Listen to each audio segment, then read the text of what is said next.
Halo, selamat datang di channel Ruang Taktik. Di video kali ini kita akan analisis pertandingan antara Spanyol melawan Jerman.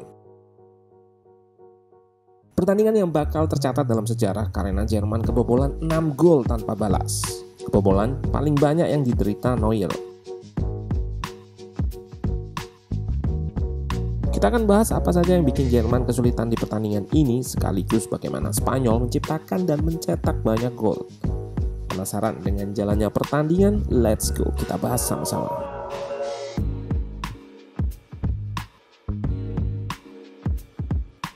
Spanyol di atas kertas bermain dengan formasi 4-1-4-1, sedangkan Jerman 4-3-3. Game plan yang terlihat jelas dari awal pertandingan adalah mematikan Jerman sejak dari awal bangun serangan dengan high pressing. High press Spanyol dijalankan dengan menutup sentral koridor dan membiarkan fullback Jerman tanpa marking.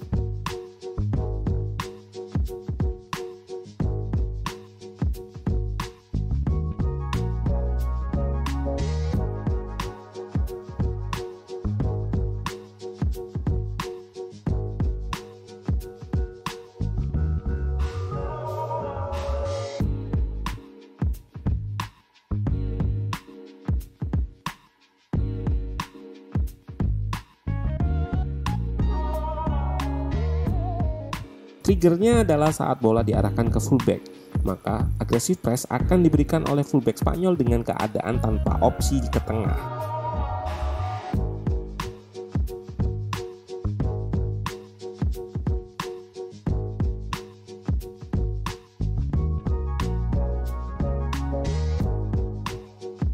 Di sini kita akan lihat formasi 4-1-4-1 tadi yang sudah sangat berubah ketika melakukan high press dan trigger press bola di kiri jalan.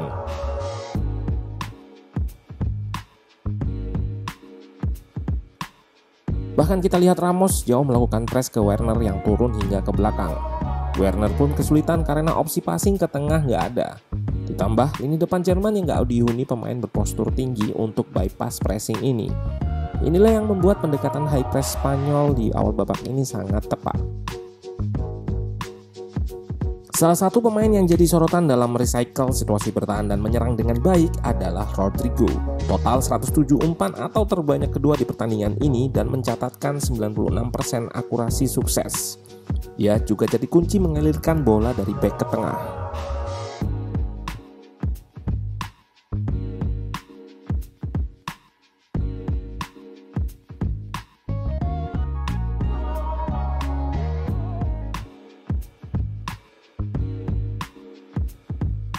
Dan kemampuannya dalam menggagalkan serangan inilah yang bikin Spanyol sangat dominan dengan penguasaan bola hingga 69%.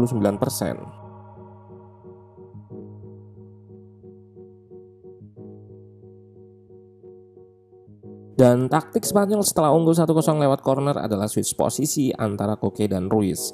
Marking ketat yang dilakukan Kroos terhadap Koke saat berada di kanan sedikit menyulitkan progresi Spanyol. Saat dia pindah ke kiri, Spanyol lebih mudah mengeliminasi pressing Jerman.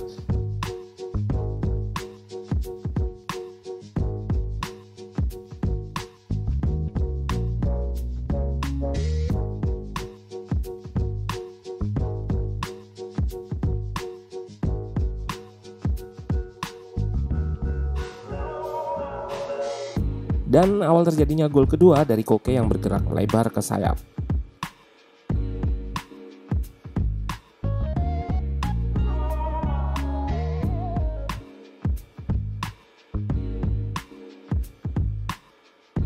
Gol kedua ini membuat Jerman panik. Spanyol terlalu nyaman memegang bola sehingga Jerman menerapkan high pressing juga. Namun disinilah letak kelemahan Jerman. High pressing yang dilakukan gak terstruktur, mudah dieliminasi terutama di sisi Koke berada.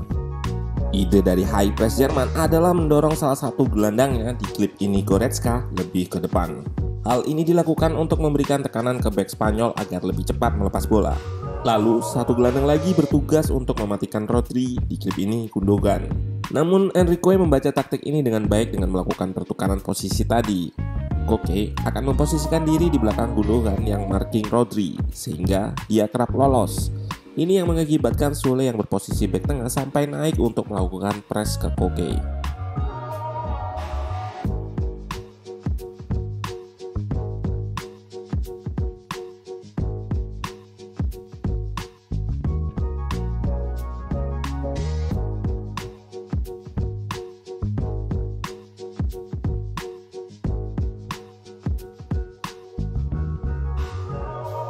Akan kita lihat lebih jelas di klip ini. Gundo marking Rodri sehingga membuka akses umpan ke Koke.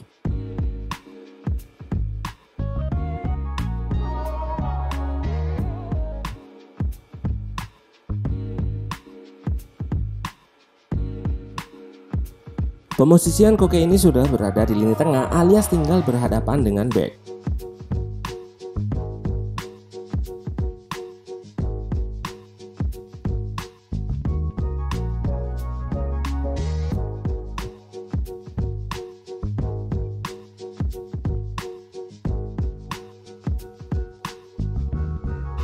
Dan peluang barusan yang mengawali sepak pojok yang menjadi gol ketiga.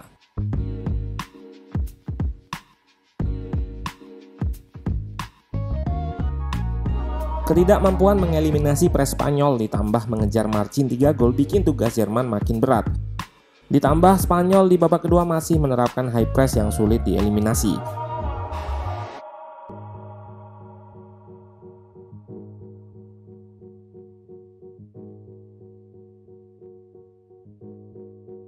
Sementara Jerman mengubah taktiknya dalam melakukan high press dengan menambah pemain yang ke depan.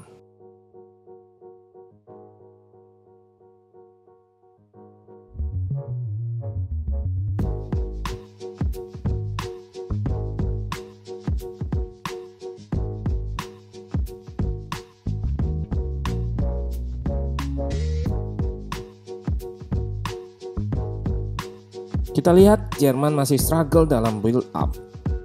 Sementara high press Jerman cukup mudah buat Spanyol untuk eliminasi seperti di gol ini.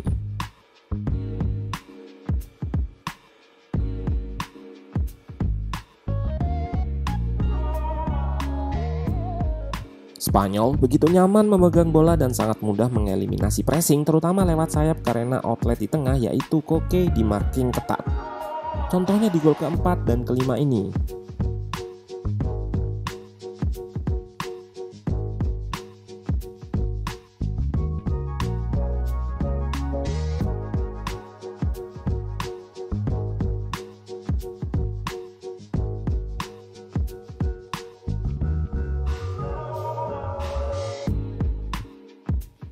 Lihat juga bagaimana pemain Spanyol memegang bola di gol ke-6 dan andil Rodri sebelum terjadinya gol.